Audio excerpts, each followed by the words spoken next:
நல்லா பேசினாங்கன்னா ஒரு முறை அருமை கை தட்டிடலாம். சூப்பர் சூப்பர் அருமை அருமை. இந்த பாராட்டுக்கு அவங்க மேலும் மேலும் பேசுவதற்கு தூண்டக்கூடியது இது ஒன்று தான், பாராட்டு தான், மற்றபடி எதுவும் இல்லை. மிக சிறப்பாக பேசிய இந்த மாணவ செல்வங்களுக்கு நன்றி.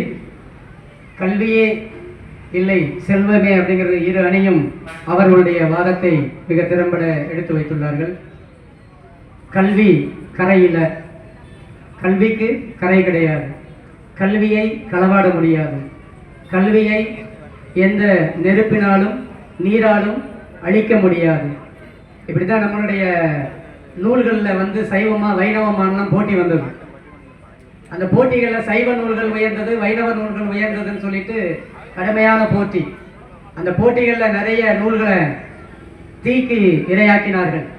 இப்படித்தான் மாணவர்கள்ட்ட சொல்லிட்டு இருக்கும்போது சைவ நூல்கள் தான் உயர்ந்ததுன்னு சொல்லிட்டு நெருப்பு கொளுத்தி அதில் நிறைய நூல்களை போட்டிருக்கிறாங்க. இல்லை வைணவ நூல் தான் உயர்ந்ததுன்னு நெருப்புல போட்டு கொளுத்தி இருக்கிறாங்க. அப்புறம் ஆற்றுல போட்டிருக்காங்க. எந்த நூல் எதிர்த்து வருதோ அந்த நூல் தான் உயர்ந்தது, சைவமா வைணவமா வைணவ நூல்களா அப்படின்னு சொல்லிட்டு இந்த நூல்களை எல்லாம் போட்டிருக்கிறாங்க. இப்படிலாம் போட்டது போக எதிர்த்து வந்த நூல்களும் நெருப்பில் எரியாத நூல்களும் தாப்பா இப்போ மிச்சம் இருக்கு, அதைத்தானே நம்ம படிச்சுட்டு இருக்கோம் அப்படின்னு நான் சொன்னா, நல்ல வேலை சார் அப்படின்னு மாணவன் சொல்றான். எல்லாமே இருந்திருந்தா என்ன இருக்கும், அவ்வளவு நூல்களும் இருந்திருந்தா ஆத்துல பாதி அடிச்சுட்டு போயிடுச்சா ரொம்ப சந்தோஷம் சார், நெருப்புல பாதி இருந்துச்சா ரொம்ப மகிழ்ச்சி சார் மாணவர்கள் சொல்றாங்க. ஆனா அந்த அழிந்து போன நூல்கள் இருந்தாலும் மீதி நூல்கள்ல நம்மளுடைய தமிழர்கள் வகுத்து வைத்த அத்தனை நூல்களும் 11 கீழ்கணக்கு நூல்களும் சரி, 11 மேற்கணக்கு நூல்களும் சரி, 8 தொகை நூல்களும் சரி, பல்வேறு நூல்களில் சொல்லப்படாதவை எதுவுமே இல்லை. ரெண்டாவது நம்மளுடைய வள்ளுவன் வகுத்ததும் 4 அடியில் இருக்கக்கூடிய 4 அடியார்களும் வகுத்தது இன்றும் நாம் வாழ்க்கையில் நடைமுறையில் வாழ்ந்து கொண்டிருக்கின்றோம். அப்பேற்பட்ட இந்த கல்வியில் மாணவர்கள் எடுத்துரைத்த அருமையான வாதங்கள்ல செல்வம் நமக்கு தேவைதான், செல்வமே இல்லாமல் வாழக்கூடிய மக்களும் இந்த பூமியில் வாழ்ந்து கொண்டுதான் இருக்கின்றார்கள். ஒரு நாள் உணவு கூட இல்லாமல் இந்த பூமியில் நாம் வாழ்ந்து கொண்டுதான் இருக்கின்றோம். அப்படிப்பட்ட மக்களும் இந்த பூமியில் வாழ்ந்து கொண்டுதான் இருக்கின்றார்கள். ஆனால் கல்வி இல்லாதவன் இந்த பூமியில் வாழ்வது வீண்.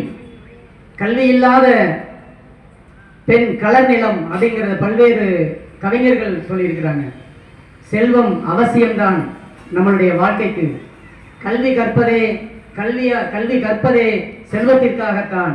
இருப்பினும் வாழ்வில் நம்மளுடைய மனிதர்களை மக்களை வாழ்வில் உயர்த்துவதற்கு கல்வியே சிறந்தது என்று இந்த பட்டிமன்றத்தினுடைய தீர்ப்பாக கல்வி முக்கியம், கல்விதான் முக்கியம், கல்வி மட்டுமே முக்கியம் என்பதை இந்த தீர்ப்பாக கூறி இந்த வாய்ப்பளித்த மக்கள் பரமக்குடியில் நடைபெறக்கூடிய மக்கள் நூலகத்திற்கும் நம்மளுடைய அறிவியல் இயக்கத்திற்கும் வரவேற்பு குழுவிற்கும் திரளாக வருகை தந்து இந்த பட்டிமன்றத்தை நாங்கள் பேசுகிறதையும் செவி மடுத்து காது கொடுத்து கேட்கக்கூடிய உங்கள் அனைவருக்கும் எங்களுடைய கமுதக்குடி அரசு உயர்நிலைப் பள்ளியினுடைய சார்பாக நெஞ்சார்ந்த நன்றிகளை தெரிவித்துக் கொள்கின்றேன்.